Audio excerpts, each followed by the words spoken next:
صدق رسوله النبي الكريم ونحن على ذلك لمن الشاهدين والشاكرين الحمد لله رب العالمين۔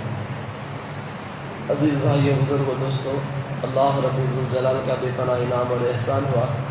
اللہ پاک ہم سب کو عشاء کی نماز باجماعت پڑھنے کی اللہ نے توفیق عطا فرمائی، مالک نے مزید احسان فرمایا اور تراویح جیسی اہم سنت ادا کرنے کا اللہ نے موقع عطا فرمایا، اور مزید احسان ہوا تھوڑی دیر درس قرآن میں بیٹھنے کی اللہ توفیق عطا فرمائے۔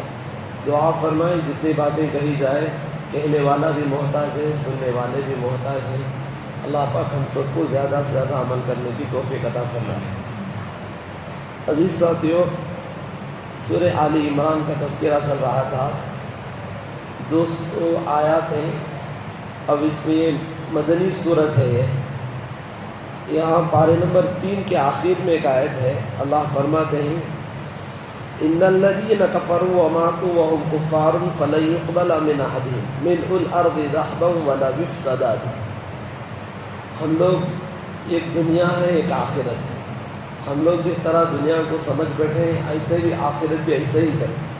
نہیں، دنیا الگ ہے، آخرت الگ ہے۔ اگر کوئی اللہ کا بندہ اللہ کے عذاب سے بچنے کے لیے، اللہ کے عذاب سے بچنے کے لیے ان الذین کفروا، اس کے علاوہ بے شک کفروا جو کافر ہیں، وماتوا وهم کفار، جتنے بھی کافر ہیں تمام کافروں میں سے کوئی ایک کافر یہ کہے فلن يقبل من احدهم ملء الارض، اللہ اس کو قبول کر لے، معاف کر دے۔ اس کے عوض میں وہ آدمی کیا دینا چاہتا ہے؟ ملء الارض ذهبا، ذہب کے معنی سونا ہے۔ ذہب کے معنی تھکیا دل کو سونا نہ، وہ سونا نہیں جو گولڈ انگلیوں میں اور اس کے علاوہ گلے میں جہاں بھی پہنتے ہیں مستورات، یہ سننا ہے۔ اگر دنیا بھر میں زمین سے لے کر آسمان تک پورا سونا ولا افتدى به، سونا اور چاندی کو اٹھا کر اللہ کے راستے میں دے دے، جب بھی اولئک لهم عذاب الیم وما لهم من ناصرین، جب بھی اللہ پاک ان کو کیا نہیں کرے گا؟ معاف نہیں کرے گا، ان کو کوئی چھٹکارا نہیں۔ آج ایک گرام میں نا تو کتنا مشکل ہے، لگ بھگ 6000 7000 چل گئے، لیکن پھر بھی پہننے والے کم نہیں ہیں۔ خیر، تو اس کے بعد اللہ کا شکر ہے، اللہ نے اس کے مد مقابل میں ہم نے ایمان والا بنایا۔ اللہ کا شکر ادا کرنا چاہیے، نہیں کرنا چاہیے؟ اللہ کا شکر ادا کرنا چاہیے۔ ہم ضرور جنت میں جائیں گے انشاءاللہ۔ جائیں گے نہیں جائیں گے؟ ضرور جائیں گے انشاءاللہ۔ اللہ ضرور ہمیں جنت میں بھیجیں گے، یہ ایک نہ ایک دن اللہ ہمیں ضرور جنت میں بھیج کر رہیں گے، کیوں؟ ہم کلمہ پڑھنے والے ہیں، ہم اللہ اس کے رسول صلی اللہ علیہ وسلم کی شریعت پر چلنے والے ہیں۔ ولو بالفرض، اللہ کرے موت سے پہلے اللہ ہم سب کے گناہ معاف کر دے، اور معاف ہو کے چلا گیا تو اللہ پاک اور بھی اس کے مراتب بلند کریں گے۔ بہرحال بات لمبی ہو جائے گی، آگے چلیے۔ لن تنالوا البر، اللہ پاک تم میں سے کوئی چیز اس کو جب تک قبول نہیں کریں گے، جب تک تم میں سے کوئی محبوب چیز، تمہارے دل کو جو زیادہ چاہت والی جو چیز ہوتی ہے، جب تک تمہیں اللہ کے راستے میں نہیں دیں گے، اس وقت تک اللہ وہ چیز کو قبول نہیں کریں گے۔ اچھی سے اچھی چیز دینا۔ ہم لوگ کیا کرتی؟ جل گئی سنوٹا، پھٹ گئی سنوٹا، اور ٹوٹے پھوٹے کہنا کیا کرتی؟ اللہ کے نام کو اوچنا کرتے سے ٹوٹ گئی سو پھٹی سو کیا ہے۔ اور چاول بھی کیسا دیتے ہیں؟ دینے والوں کو بالکل کھانے کے لائق نہیں تھا ویسا۔ کپڑے کیسے دیتے ہیں؟ پہنے ہوئے اتارے ہوئے کپڑے، پھٹ گئے سو کپڑے نہیں۔ میرے بھائی، اللہ کے نبی صلی اللہ علیہ وسلم فرماتے ہیں، اور ایمان والا، کلمہ پڑھنے والا، اپنی کو جو چیز ہو اپنے بھائی کو بھی وہ چیز پسند کرنا ہے، کریں گے نہیں انشاءاللہ۔ تو اسی طرح اس کی آیت کے ضمن میں علماء نے ایک واقعہ بیان فرمایا ہے۔ حضرت ابو طلحہ رضی اللہ تعالیٰ، یہ انصاری صحابی، ان کے پاس ایک باغیچہ تھا، بہت اچھا باغیچہ تھا، ان کو بہت پسند تھا۔ اللہ کے نبی بھی جب جا کر وہ باغیچے میں بیٹھتے تھے۔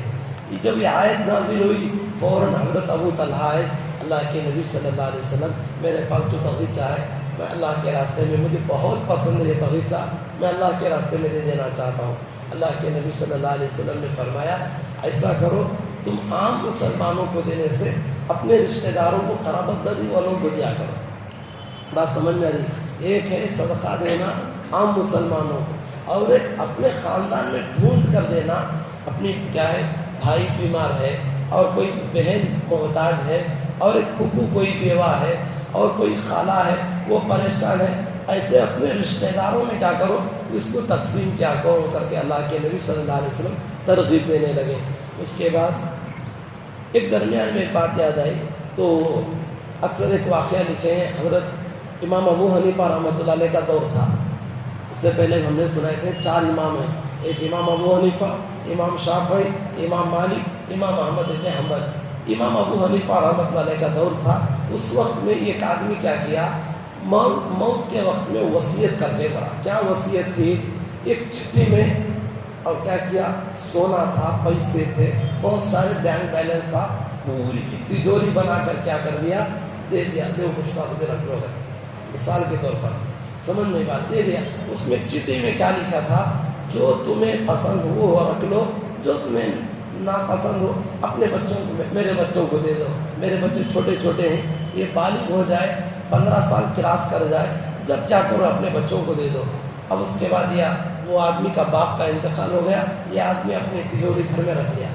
کئی دنوں کے بعد جب بچے بالغ ہوئے، بڑے ہوئے، اب اس کے بعد ان بچوں کو بلا کر کہا، دیکھو تمہارے بابا مجھے یہ سب پیسے، چیزیں، نقد یہ سب دے کر ہیں، وصیت بھی بہت اچھی کر کو ہیں، اسی لیے سنو کیا وصیت ہے، جو تمہیں پسند ہو وہ رکھ لو، جو تمہیں پسند نہ ہو وہ میرے بچوں کو دے دو۔ اب انہوں نے کیا کیا، اندر میں جو پیسے، گولڈ، بینک بیلنس، جو بھی چاندی وغیرہ تھا پورا اپنے پاس رکھ لیا، خالی تھیلا اٹھا کر بچوں کو دے ڈالا۔ اب بچے پریشان، ہمارے ابا جان تو سونا چاندی دیے تھے، آپ لوگ ہمیں تھیلا دیے ہیں، ارے وصیت لکھے ویسا ہے، اب ہمیں کیا کریں گے؟ کسے پڑھ کر پوچھے تو بھی 100 پیج بولتے لکھنے میں غلطی ہوئی ہے۔ خیر کہاں بہت پریشان ہو کر کبھی ادھر گئے کبھی ادھر گئے، آخر میں امام ابو حنیفہ رحمۃ اللہ علیہ کے پاس یہ مسئلہ گیا، تو حضرت امام ابو حنیفہ رحمۃ اللہ علیہ بلا کر اس کے بعد کیا کیا، جو سونا وغیرہ سب کا تھیلے میں ڈالا۔ اب اس کے بعد امام ابو حنیفہ رحمۃ اللہ علیہ فرماتے اب پڑھو چٹھی۔ اب اس میں پڑھا کیا کر کے، جو تمہیں پسند ہو وہ رکھ لو، جو تمہیں پسند نہ ہو وہ دے دو۔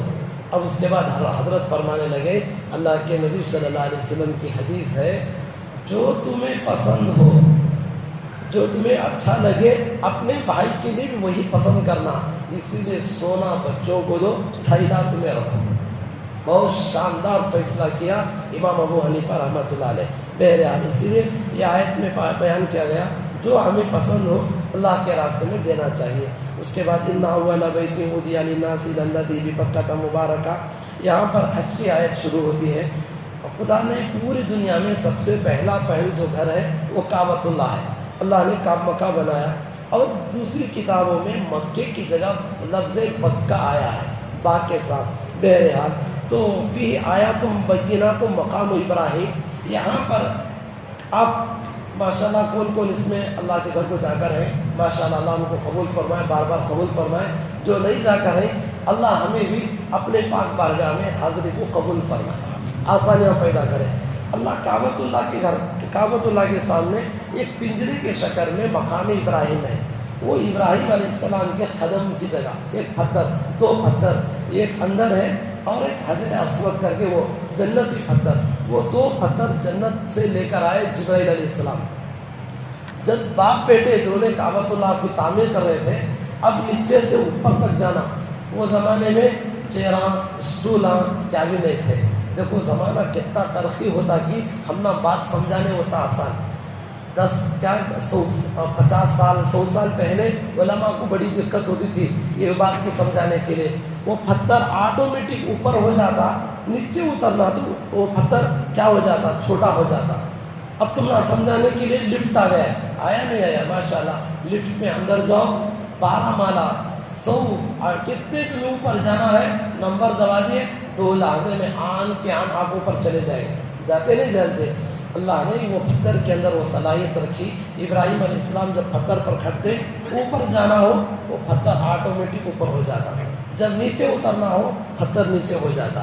یہ اللہ کی طرف سے بہت بڑی قدرت تھی۔ بہرحال اللہ نے کعبۃ اللہ کی، جو وَلِلَّهِ عَلَى النَّاسِ حِجُّ الْبَيْتِ مَنِ اسْتَطَاعَ إِلَيْهِ سَبِيلًا، جو آدمی اللہ کے گھر تک جا کر آنے کی ٹکٹ ہو، پیسے وغیرہ جا کر آرام سے آ سکتا ہے، وہ اس آدمی پر ضروری ہے وہ حج بیت اللہ کرے۔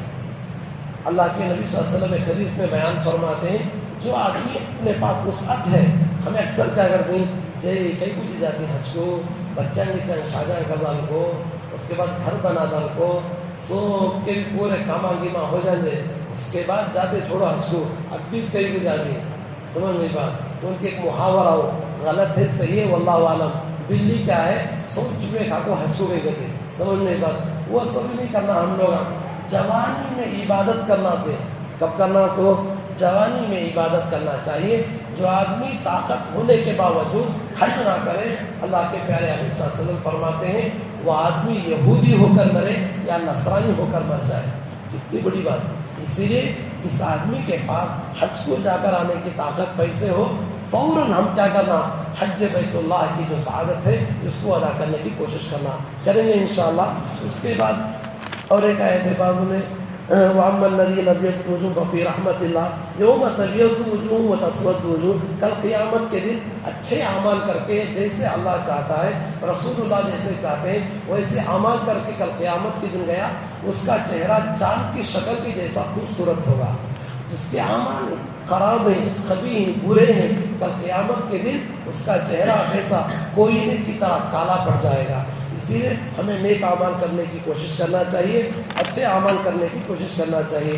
اس کے بعد بدر کا واقعہ شروع ہوتا ہے، وَلَقَدْ نَصَرَكُمُ اللَّهُ بِبَدْرٍ وَأَنْتُمْ أَذِلَّةٌ۔ دو شاندار جنگ ہوئے ہیں، اگر اس کو لمبی تفصیل سے بات کی جائے تو اور کئی دن لگ جائیں گے، ہم سرسری طور پر کہہ رہے ہیں۔ ایک بدر کا واقعہ ہے، ایک احد کا واقعہ ہے۔ بدر میں کم جماعت تھی، اللہ نے کیا کر لیا، شاندار کامیابی دے دی۔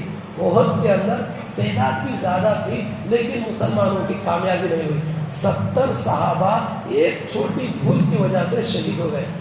پوچھو حاجی صاحب کو ماشاءاللہ، ایک روایت میں آتا ہے کہ جو آج ہے نا 70 صحابہ کو ایک باؤنڈری ہے، وہ باؤنڈری کے بیچ میں 70 صحابہ کو بھی دفن کر گئے۔ پہلے ایک نالا ہے وہ پہاڑ کے نیچے، وہ نالے کے بازو دفن کر گئے تھے، اور خاص طور پر مکے میں یعنی بارش کم ہوتی، کب تو بھی آئے تو طوفان آ جاتا، سیلاب آ جاتا، ایسا بارش آنے کی وجہ سے خبریں کھل گئی، کئی صحابہ کی خبریں کھل گئی۔ کسی کا ہاتھ صحابہ کا پیشانی پر تھا، کسی صحابی کا ہاتھ سینے پر تھا، ہاتھ انہوں نکالے تو خون، تازہ خون نکلنے لگا۔ اللہ اکبر، سمجھ کیوں؟ جو اللہ کے راستے میں شہید ہوتا ہے ان کو مردہ نہ کرو، بل احیاء ولکن لا تشعرون، وہ زندہ ہوتے ہیں، ان کو اللہ رزق معنوی بھی دیتے ہیں۔ بہرحال وہ تمام صحابہ کو نکال کر ایک پولٹری میں پھر تدفین کر دیا گیا، اس میں اللہ کے نبی کے چاچا حضرت امیر حمزہ رضی اللہ عنہ بھی دفن ہیں، سید الشہداء والحمزہ۔ اللہ کے نبی نے فرمایا تمام شہیدوں کے سردار میرے چچا ہیں، آقا علیہ الصلوۃ والسلام نے فرمایا۔ بہرحال اس کے بعد وما محمد الا رسول قد خلت، وقت بہت لمبا ہو گیا ہے، کل انشاءاللہ اس کی تفصیل کی بات کی۔ اس کے بعد سورہ نساء شروع کریں گے میرے بھائیو۔ اس سورہ آل عمران ایسی صورت ہے 90 آیتیں بیک وقت نازل ہو گئی۔